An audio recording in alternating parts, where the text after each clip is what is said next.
I stumbled across this entry scrawled inside an old, dusty notebook while I was deep cleaning my house this spring. The handwriting feels familiar, but the words make no sense. I'm and have always been an only child. I don't have a brother named Danny. I don't know anyone by that name. Yet, I've read these pages 5 times in the last 2 days. The writer mentions people, Anne and the girls, names that mean nothing to me. But since reading this, the silence in my house feels heavier. The rooms feel colder and emptier than they did before. This is what was written. Dear Ben, this letter is the final thing I will ever send to you.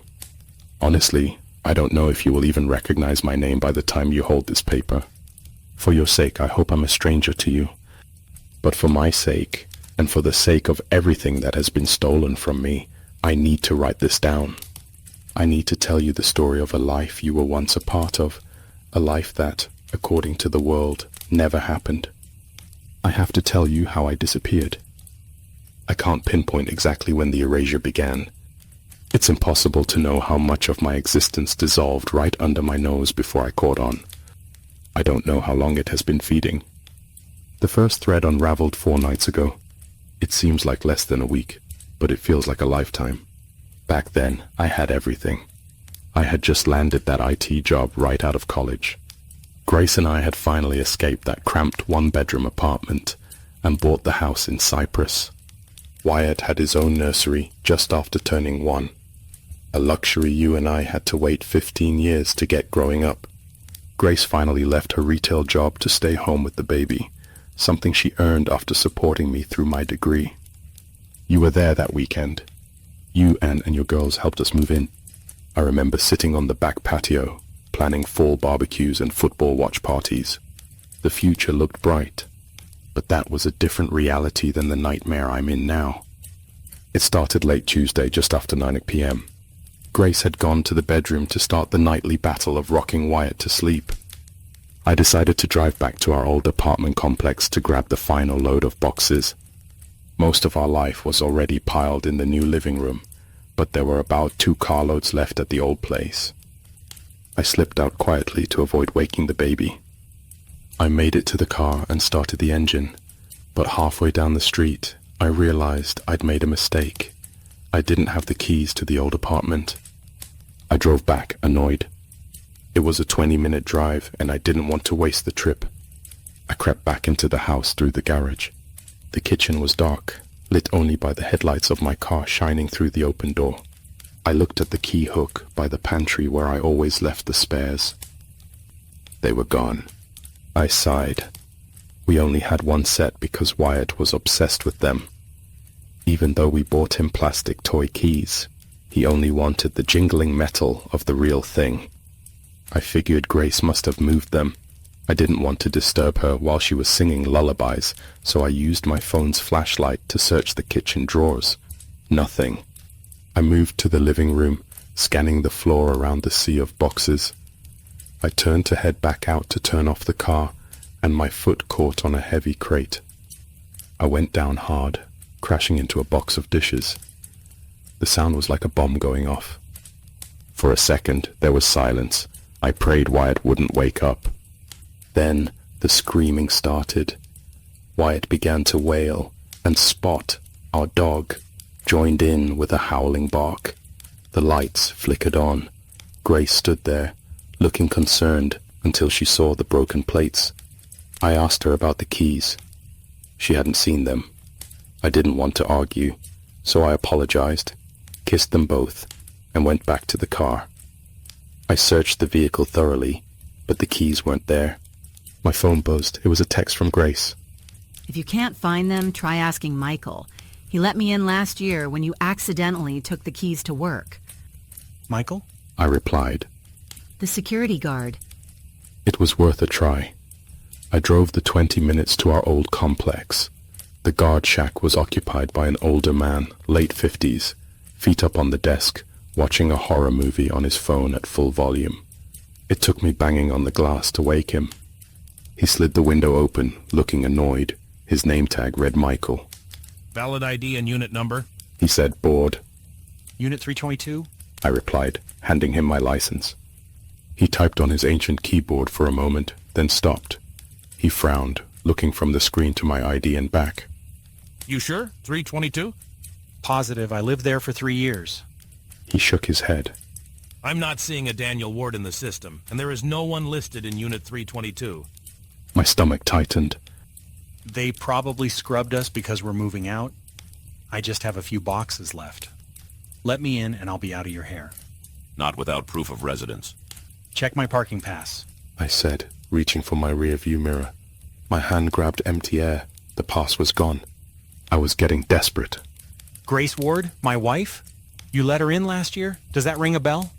Buddy, I don't remember what I ate for lunch. Michael said, sliding the window shut. If you aren't in the system, you don't live here. Goodbye. Defeated, I drove home. By the time I returned, Grace and Wyatt were asleep. I crawled into bed, exhausted. I woke up hours later. Grace had a pillow over her head. That stupid dog. She mumbled. If he wakes the baby, I'm going to lose it. It was Spot. He was in the backyard, barking rhythmically and aggressively. I went to the sliding glass door. He was at the far edge of the yard, nose pressed against the fence, snarling at the woods. I whistled. Nothing. I called him. He ignored me. I walked out into the yard. The air was unnaturally cold for August in Texas. By the time I reached the fence, I could see my breath. I reached down to grab Spot's collar, but he whipped around and bit my hand. What the hell? I shouted. Spot bolted back to the house, whimpering. I looked at my hand. The skin was broken, but it wasn't deep. I looked over the fence to see what had spooked him. There, glowing in the moonlight, was a dirty tennis ball sitting in the brush. Just a ball. I laughed at my own fear, went inside, and cleaned the cut. I let Spot sleep in the laundry room, and he curled up on his bed immediately. I went back to sleep next to Grace. The next morning, the sun was shining. Grace was making bacon. We ate breakfast, watching Wyatt play in his playpen amidst the boxes. It was the last moment of true happiness I would ever feel. Grace asked about the dog's barking. I told her about the tennis ball and showed her the bite mark. He bit you? She gasped. Maybe we need a trainer. He was fine once I brought him inside. I said. She paused, fork hovering. You brought him inside? Yeah, he's in the laundry room. Did you let him out this morning? No, I thought you did. We both stood up and ran to the laundry room. It was empty. But it wasn't just that the dog was missing. His bed was gone. Did you pack it? I asked. No, Danny, I saw it here last night. Grace cried. I pointed to the spot where the 40-pound bag of dog food should have been. It was gone. We tore the house apart. Spot's bowls, his toys, his leash, his doghouse in the yard. Everything was gone. It wasn't a robbery. Nothing else was touched. Just the dog and every trace of him. Danny, Grace whispered, staring at her phone. the pictures. I checked mine. Every photo of Spot 2 years of memories was erased from our camera rolls. And then the fear set in. A deep, irrational terror. It wasn't just Spot. I looked for photos of our old apartment. Those were gone too. I went to work in a daze, leaving Grace terrified at home. A few hours later, she called me, hysterical. My mom doesn't remember him. She screamed. She gave us the dog, Danny, but she swears she never did. She says we never had a dog. She had also gone back to the apartment complex to talk to her friend Lindsay in the office. Lindsay acted like she had never met Grace. She confirmed Unit 322 had been vacant for a long time. I left work immediately. The drive home was a blur of panic. I held on to the image of my wife and son on my phone lock screen, terrified they would be next. That night, we barricaded ourselves in the bedroom. We didn't eat. We didn't speak. We just held Wyatt. Around 2 a.m. I woke up in a cold sweat. I heard it. Bark, bark, bark. Spot. I whispered. Hope surged through me. Maybe this was all a nightmare. I ran to the back door. There he was, standing in the center of the yard. I threw the door open. Spot, come here, boy. He didn't move. He stood rigid, his bark looping in a perfect, mechanical rhythm. Bark. Bark. His mouth opened and closed, but it didn't match the sound. I stepped onto the grass. The cold hit me like a physical blow. The grass crunched. It was frozen solid. Spot, come here. I yelled. I got closer, close enough to see him in the moonlight. I recoiled so hard I fell backward. That wasn't my dog. It was a grotesque puppet. A mound of mismatched fur, flesh, and teeth mashed together into the rough shape of a dog. Limbs stuck out at wrong angles. One eye was on its cheek, and the whole thing was stitched together by black, thorny vines that dug into the flesh like barbed wire. The vines trailed off behind the thing, snaking into the dark woods.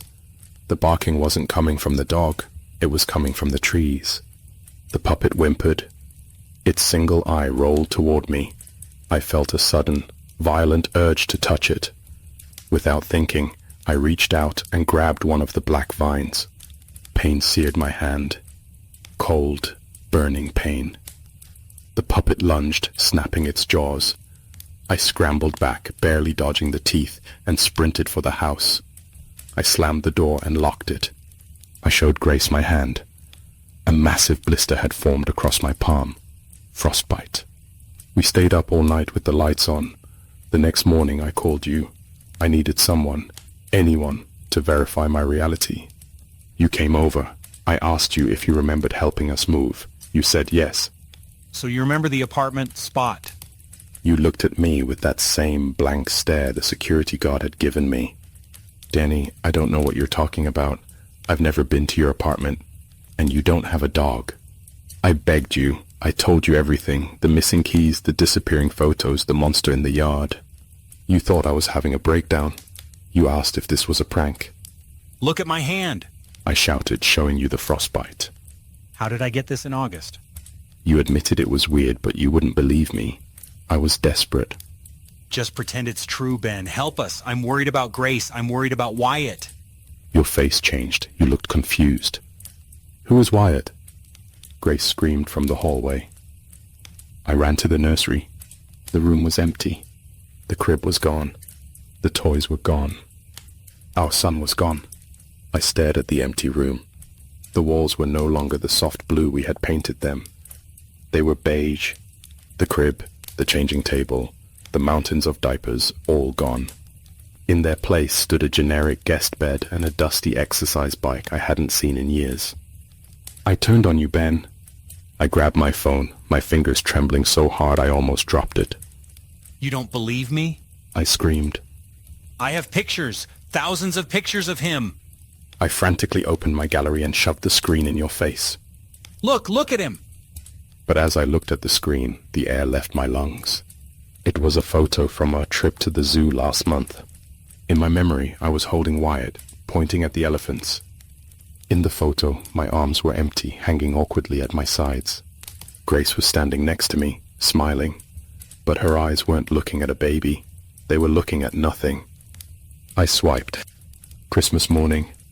Just Grace and me sitting by the tree. I swiped again. The day he was born. It was just a selfie of us in a hospital bed, captioned, recovering from surgery, not welcome to the world. Danny, you said, your voice trembling, you need help. You and Grace, you've been under a lot of stress. I'm going to go. I'm going to call Mom and Dad. Don't leave. I begged. Please, don't leave us alone here. But you were terrified of me. You backed out of the room, ran down the stairs, and I heard your car peel out of the driveway a moment later. I turned to Grace. She was sitting on the floor of the empty guest room, rocking back and forth. He's gone. She whispered. Danny, why can't I remember his face? Don't say that. I snapped, dropping to my knees to hold her. His name is Wyatt. He has your nose. He loves keys. I know. She sobbed. I know, but it's getting fuzzy. Like waking up from a dream. We didn't sleep. We sat in the living room, huddled under every blanket we owned. The heater was running full blast, but the house was freezing. Frost began to create intricate spiderweb patterns on the inside of the windows. The sun went down. The darkness outside felt heavy, like it was pressing against the glass. At 10 p.m. the sound returned. Bark, bark, bark. Grace flinched. It's back. Don't look. I said. Then a new sound cut through the rhythmic barking. A sound that stopped my heart. Mama? Mama? It was a toddler's voice. It was Wyatt. Grace shot up. He's out there. He's cold. No!